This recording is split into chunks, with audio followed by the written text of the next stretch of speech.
নৈতিকতা আদর্শ আছে, বলে না কেন? যার জীবনে আল্লাহর কোরআন আছে, যার জীবনে আল্লাহর কোরআন নেই, আল্লাহর ভয় নেই, তাকওয়া নেই, সে কোনোদিন আমাদের নেতা হতে পারে না। আর যদিও নেতা হয়ে যায়, এই নেতা আমাদেরকে কিয়ামতে জাহান্নামে নিয়ে যাবে। আমরা কেউ এরকম জাহান্নামী নেতার পিছনে থাকতে চাই? আমরা দল করব ওই দল, যে দল চলছে আল্লাহর কোরআন দিয়ে। যে দলে আল্লাহর কোরআন নেই, ওটা কি মুসলমানের দল হতে পারে? সিদ্ধান্ত নেবার পালা আপনার, আপনি কাকে মানবেন।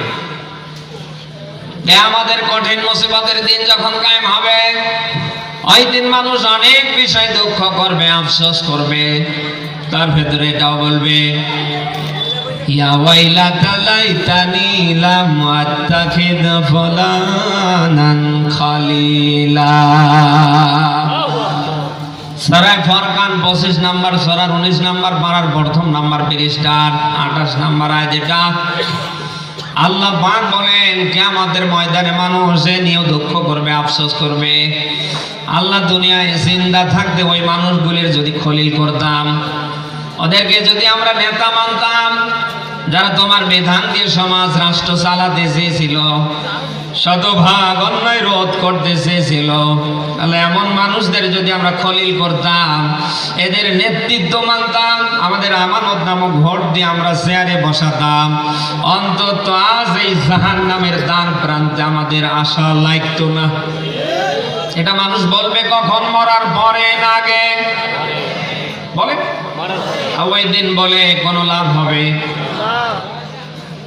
সিদ্ধান্ত নেবার পালা আপনার এখনই সিদ্ধান্ত নিতে হবে। সামনে আপনি কি করবে? আপনার নেতা কিন্তু যে কোনো মানুষ হতে পারে না। আপনার নেতা হবে ওই মানুষটা যার জীবনে আল্লাহর কোরআন পাবেন, যার জীবনে আল্লাহর বিধান পাবেন, যার ভেতরে তাকওয়া পাবেন, আল্লাহর ভয় পাবেন। এই মানুষটাই একমাত্র আপনার নেতা হতে পারে। সূরা নিসার 59 নম্বর আয়াতে ব্যাখ্যা পাবেন। ১৫০০ বছর পূর্বে আল্লাহ ব্যাখ্যা দিয়েছেন, ইয়া আইয়ুহাল্লাযীনা আমানু আতিউল্লাহা ওয়া আতিউর রাসূল ওয়া উলিল আমরি মিনকুম। আয়াতটার দিকে খেয়াল করেন, এখানে আল্লাহ সাধারণ কোনো মানুষের নাম ধরে ডাক দেয়নি।